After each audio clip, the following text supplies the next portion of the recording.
5-minute mystery.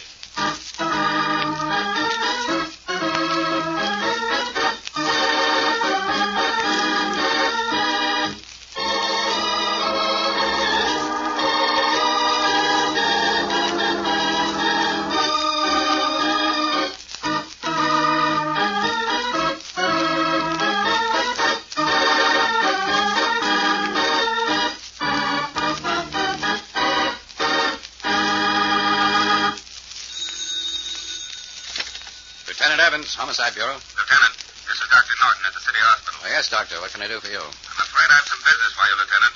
I have a corpse down here that may be of interest to you. I'm only interested in a certain type, Doctor. Unless this is a case This is directly in your line, Lieutenant Evans. It's murder. Where's your late patient, Doctor? In here, Lieutenant Evans. Any identification on the fellow? No, his pockets were empty. Well, there's your man, or what's left of him. Pretty well carved up, isn't he? Yes. Death was caused by a knife into the heart. All the other wounds were merely an anticlimax. Speaking medically, of course. Which one of your ambulance men picked him up? Oh, I'm sorry. I should have told you before this. But he was brought in here by a motorist who picked him up at the side of the road. Did you get the fellow's name and address? I did better than that, Lieutenant. I asked him to wait until you got here. Good. I'll see him right away. Where is he? In my office. Down this way. I have a hunch he'll prove interesting. A man who'll give a ride to a corpse. Tell me, Mr. Scott, what time was it when you picked up the body? I should say it was about 11 o'clock in the evening, Lieutenant. I drove directly to the hospital after that. That was a pretty isolated road you picked to go riding on, Mr. Scott. It's an old habit of mine to avoid the holiday weekend traffic, Lieutenant. I always use the back roads. Was the body still bleeding when you found it? I suppose so, Doctor. He was dead, but I put him in the back seat and rushed here as quickly as I could. How long was that ride, Mr. Scott?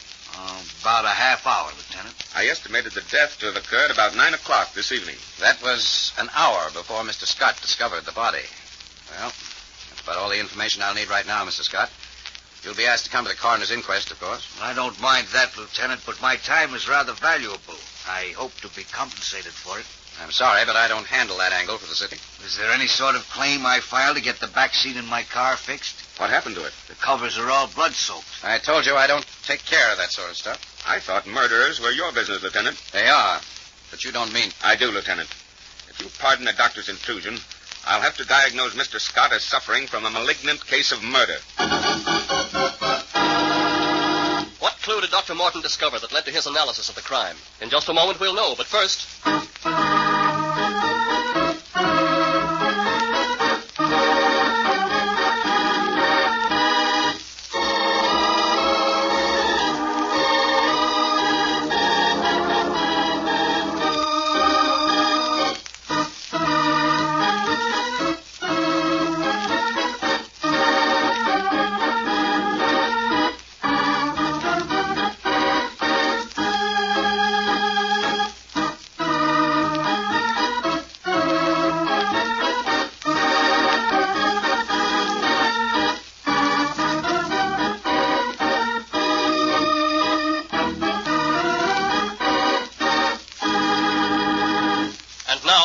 story.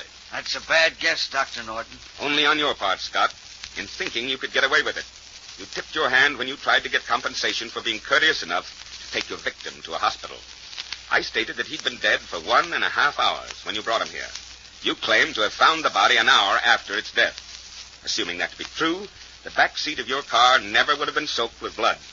The only circumstances that could have made that possible were for you to have killed him in that back seat, where he bled to death. Backseat drivers and backseat killers. They're all alike. They just talk themselves to death.